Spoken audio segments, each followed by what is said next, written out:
Thank you everyone for coming to this retreat. Each person's practice helps support everyone else's practice. We're not practicing alone. We can't do this practice alone. We have to do it in the context of Sangha and with the support of Sangha. This is the Vow Sesshin for 2024. Here at the monastery, we often hear talk about vows. We chant the 4 Bodhisattva vows after each Dharma talk. Beings are numberless. I vow to free them. The vow to free others from suffering. Dai Zenji's vow for awakening. Not to seek the truth outside of ourselves, and to be unattached to all thoughts, that we may reach the perfectly clear, bright mind and have immediate enlightenment. The vow to reach a clear, bright mind and become enlightened. We chant Tori Zenji's Bodhisattva vow for awakening. How much more should we be kind and merciful towards human beings, even those who are foolish? Though they become our sworn enemies, reviling and persecuting us, we should regard them as Bodhisattva manifestations, who in their great compassion are employing skillful means to help emancipate us from the twisted karma we have produced over countless kalpas through our biased, self-centered views. To regard everyone as a Bodhisattva who is helping us to awaken. Shantideva's way of the Bodhisattva, which contains vows like, may I become doctor, nurse, and medicine for sick beings in the world, to be able to help relieve the suffering of beings. And the Dalai Lama's vow, for as long as space endures, for as long as living beings remain, so then may I too abide, to dispel the misery of the world. The vow to dispel the misery of the world, beginning with the world in here, the world that we have some influence over through our practice, the world that can spread misery to others. This monastery is named for the great vow of Jizo Bodhisattva. Myoyu reminded me today when we were talking about this sesshin that something that happens often at the monastery, we take for granted that people know things that we've been talking about for years. And it's often not true. Especially new people come to retreat, come into residency, and a term like life vows could be unclear. What exactly is meant by it? So that's what I want to talk about a little bit today. So the great vow of Jizo Bodhisattva, in the Sutra of the Past Vows of Earth, or Bodhisattva, Jizo Bodhisattva, occurs at the time of the Buddha's death. And we have a ceremony on the 24th or 25th of every month to honor that occurrence and to honor Jizo Bodhisattva. And so at the time of his death, the Buddha ascended into heaven and gave his last sermon. And he did that in order to give a sermon to his mother, who had died shortly after his birth. He was raised by his aunt, Mahapajapati. And when the news spread that the Buddha was giving his last sermon before he died, then all the Buddhas and Bodhisattvas from all the different realms of existence, that's a mind stretcher, to open your awareness to the fact that there could be many, many, many realms of existence that we are unaware of. And so we get closed down in misery in our own realm here, not realizing that we can ask for help from beings in other realms. So the Buddha gave his last sermon, and then I'm going to read from the sutra. At the time of his death, the Buddha said, "I have worked hard for many kalpas to liberate obstinate living beings." That's us, obstinate living beings. Those who have not yet understood the Dharma will surely fall into states of suffering. Kshitigarbha Bodhisattva, Jizo Bodhisattva, the earth store Bodhisattva, said, "Even if their good deeds are as little as a hair, a drop of water, a grain of sand, a mote of dust, or a bit of down, I shall gradually help living beings to liberation. World-honored one," speaking to the Buddha, "do not feel distressed over beings in generations to come."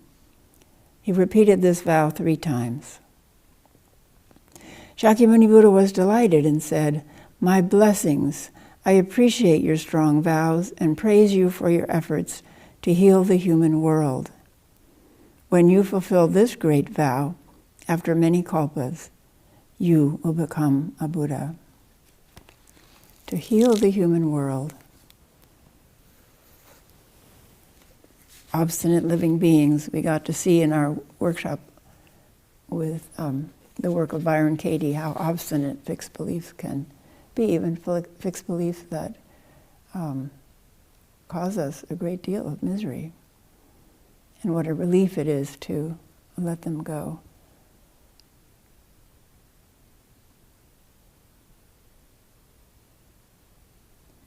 So each of us has a place in this world to relieve some kind of suffering.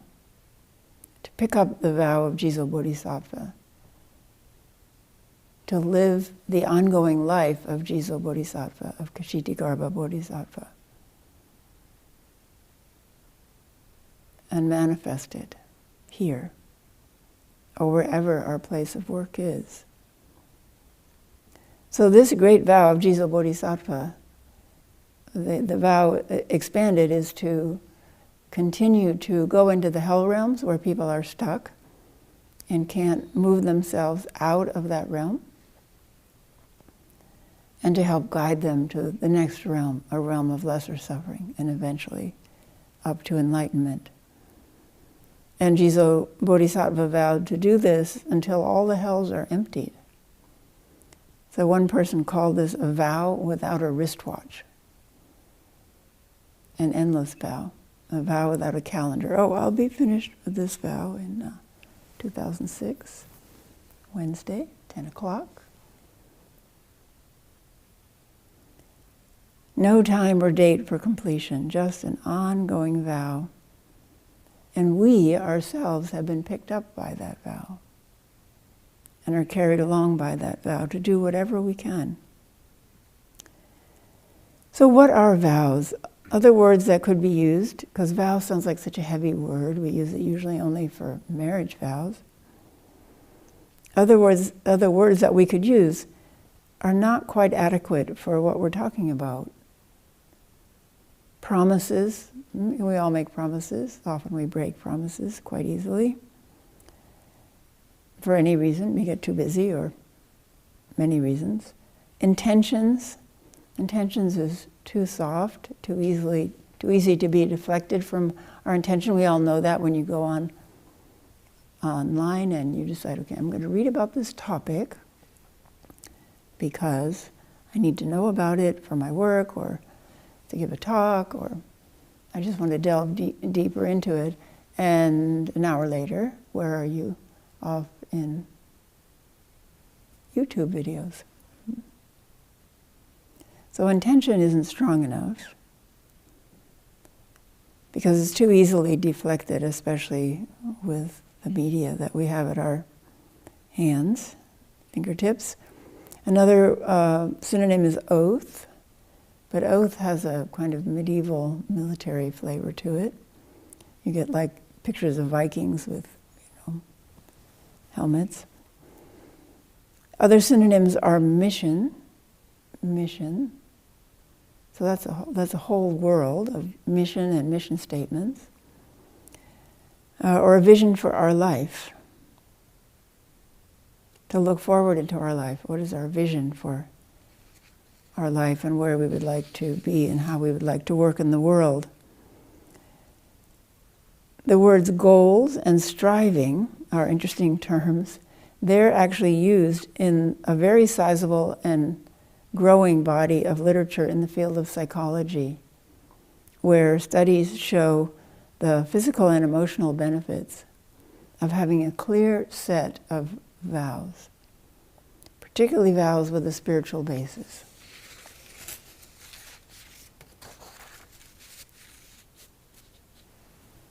So it's nice to know that our study of vows and taking up life vows could benefit us physically and mentally.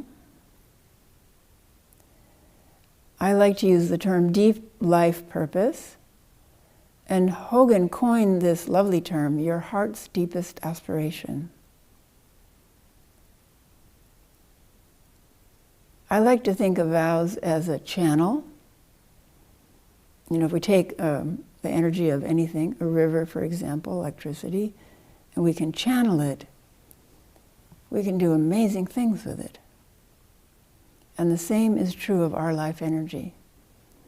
If we find a way to channel it on purpose, package the energy of our life, aim it in a clear direction, and propel it through space and time, just as the vow we've picked up from Jizo Bodhisattva, amazing things can happen. This monastery is an example, arising from our teacher's vows, passed on to us, passed on to other people here, and so on. People come and they say, whoa, this is amazing. I have students that are in Europe or have never been here, mindful eating students, for example, or people I've known elsewhere, and they come to the monastery. This happened just a few months ago. This woman from Germany came to visit, and she was walking around. She kept saying, I knew you lived in a monastery, but I had no idea what you were talking about. Everywhere we would go, she just was amazed. But you know, it is not something that Hogan and I take personally. It's a vow, and we're just the channel for that vow. And if we can keep true to that vow and keep our minds and hearts clear, then the vow grows, and other people pick up the vow.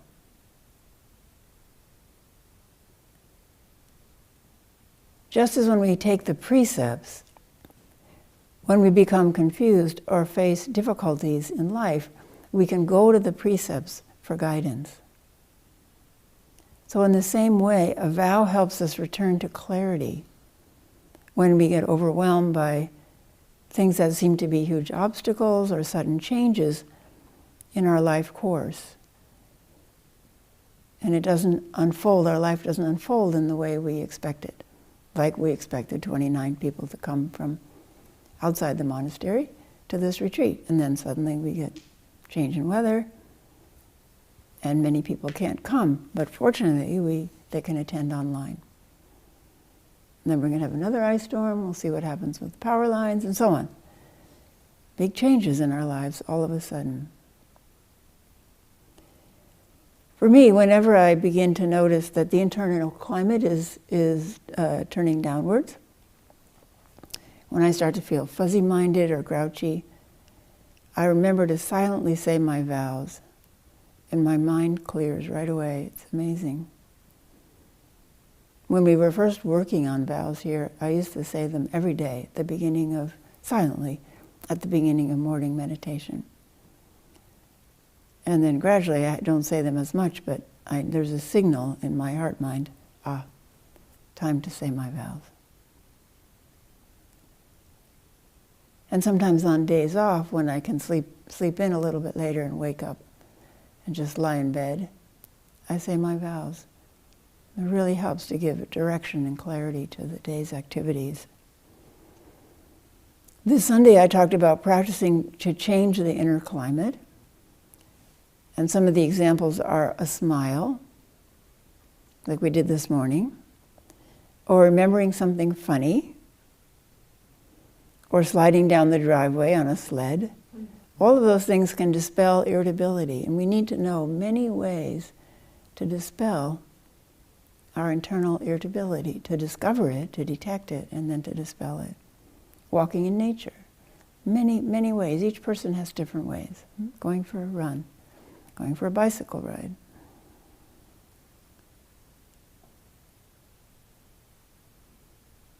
So we can change the inner climate. And we can also change the inner climate by giving voice to our vows internally. Examples of obstacles or sudden changes in our life course that can arise, and you all know examples from your own life, but some examples are a breakup or a divorce, especially if unexpected, being fired or laid off from a job, or a company that we were involved with failing. A pandemic is a good example we all have recently seen, or chronic illness, or the infirmities of old age, either in us or our partner or our parents. An accident that causes permanent damage to our body or our brain. Being diagnosed with a chronic or fatal illness. Or the death of an important person in our life. These changes, especially when they happen suddenly, can really knock us off course. But that's the time when we need to remember our vows. Drastic life changes might alter the means we use to carry out the vow. And this is a very important distinction that we'll be emphasizing in the next few days. It's easy to mistake the means for the vow. But when there are drastic life changes, that might alter the means we use to carry out the vow. But the vow, our fundamental life purpose, our heart's aspiration, can still support us and support other people, even if the means to carry out that vow needs to be adjusted.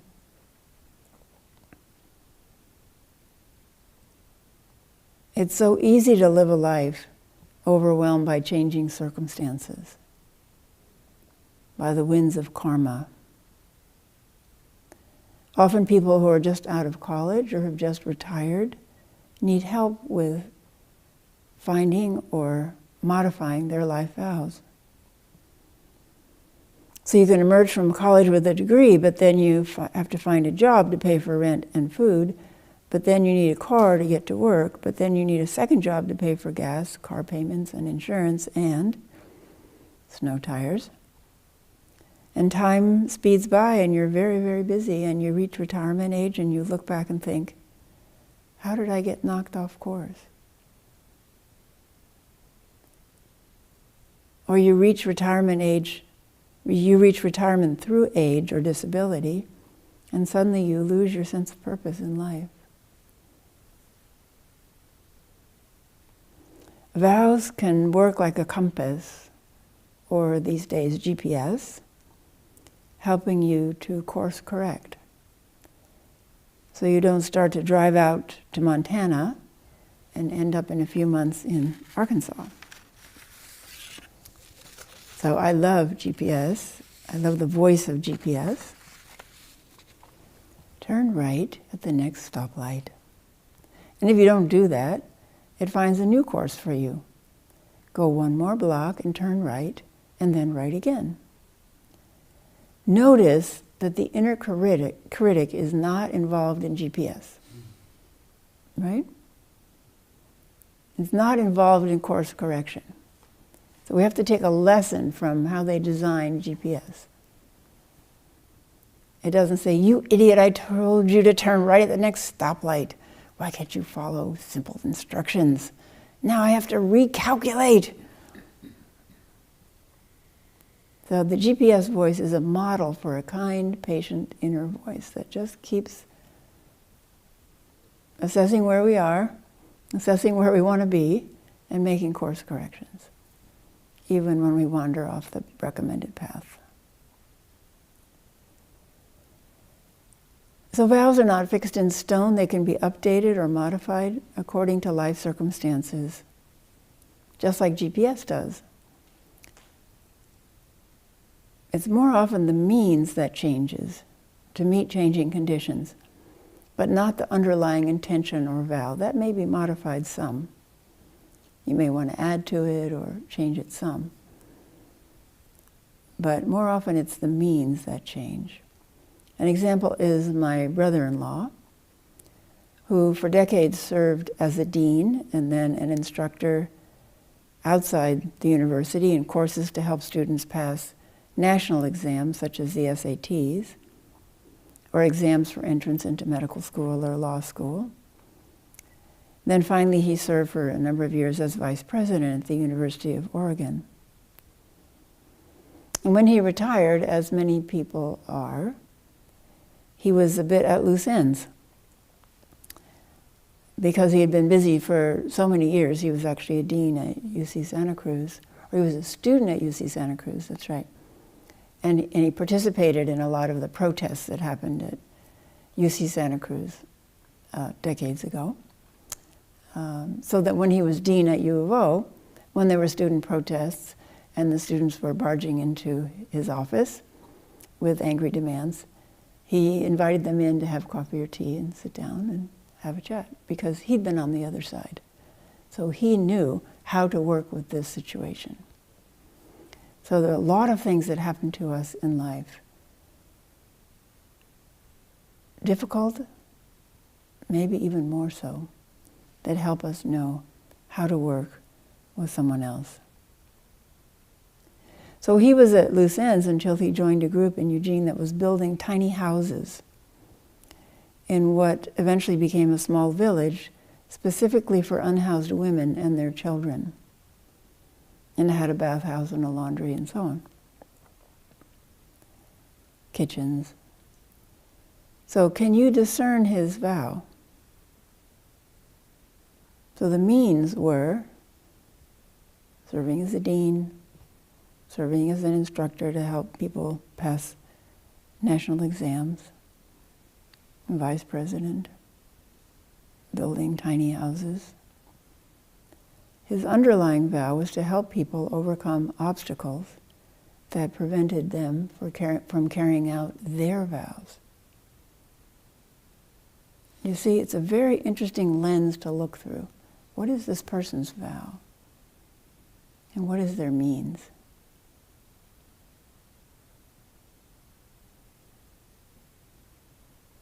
When I studied vows, I discovered that there are several types. There are myriad mini-vows that weave the fabric of your life. So when you begin to look at vows, you realize this podium came from a mini-vow. There was a need for a podium, and I think Hogan built this one. And this cloth also came from a mini-vow. As a student who was a Zen student for many years and also an amazing seamstress. And this is the endless knot. And she made this for me, I don't know, 30 years ago, maybe more. Tie-dyed the material and so on. So even this, everything, this is a result of many people's vows to create a clock that can be easily seen and changed and so on. So thank you, vow. And the microphone, everything. This floor was, we wouldn't have this floor without the intention, the hard work of a person who laid floors and did this, helped us do this for free. So there are myriad mini-vows that make up the fabric of our life, like learning to play a sport. Maybe you decide, I want to learn to play a sport. Like my grandchildren, you know, they play softball in the summer and volleyball in the winter. And that's part of a vow in their life, to go to practice, even when they don't feel like it and so on. Or maybe you became an Eagle Scout and you actually took Scout vows, or 4-H, or to learn to trade, or to finish college, or to come to Sesshin, or to raise your children to be kind people who help other people. Those we would call mini-vows. There are also inherited vows, like taking over your family business, or learning to meditate because you can see the beneficial effect on your parents, or your parents tell you it's having a beneficial effect on them.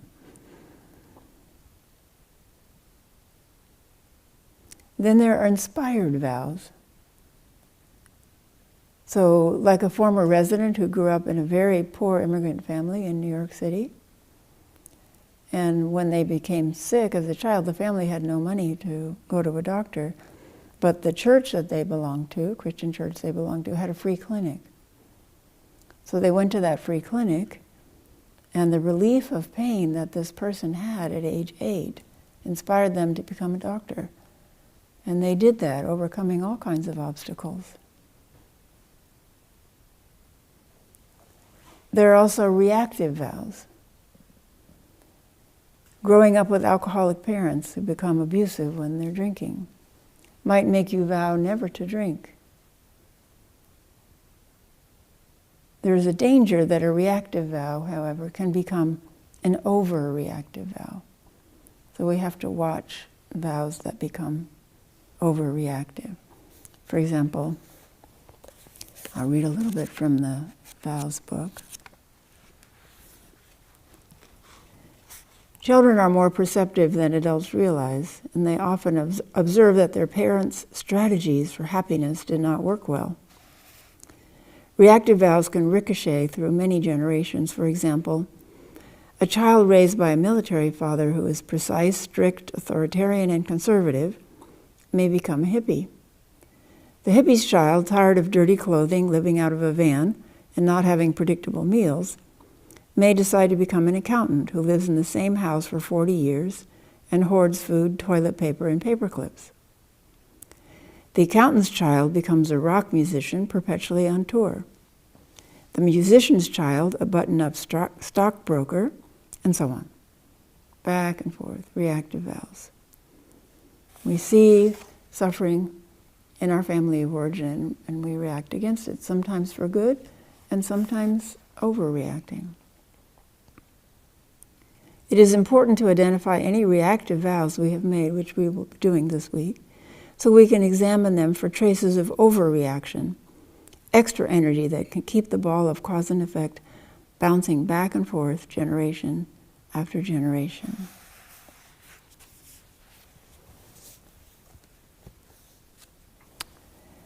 So this afternoon, after Kinhin, we will divide into small groups and begin to work on answering questions that may help illuminate aspects of vows, hidden or overt, in our lives. So we'll be breaking out into small groups, and there'll be a facilitator who will help, and very specific instructions and questions to answer, and then each person can relate their experience with the questions that are asked. And through that, you can begin to ponder and look deeper into the fabric of vows that's woven your life. And are there reactive vows, overreactive vows, inspired vows? So this monastery is the result of inspired vows. In our Kaisondo, we have pictures of the people who inspired us to have a vow to create a monastery. So that vow, and their Dharma parents' vows, our Dharma grandparents and so on, is living right here through all of you, in this floor, with these lights, with these musical instruments, with your chanting, with your sincere meditation practice. So I don't want to talk for too long because I want to make sure we have time to begin the groups. But just to say that we are unbelievably fortunate, all of us, to be able to pause for this many days, to clear our heart minds, to assess our life journey so far, and to set a future direction that can grow from our heart's true aspiration.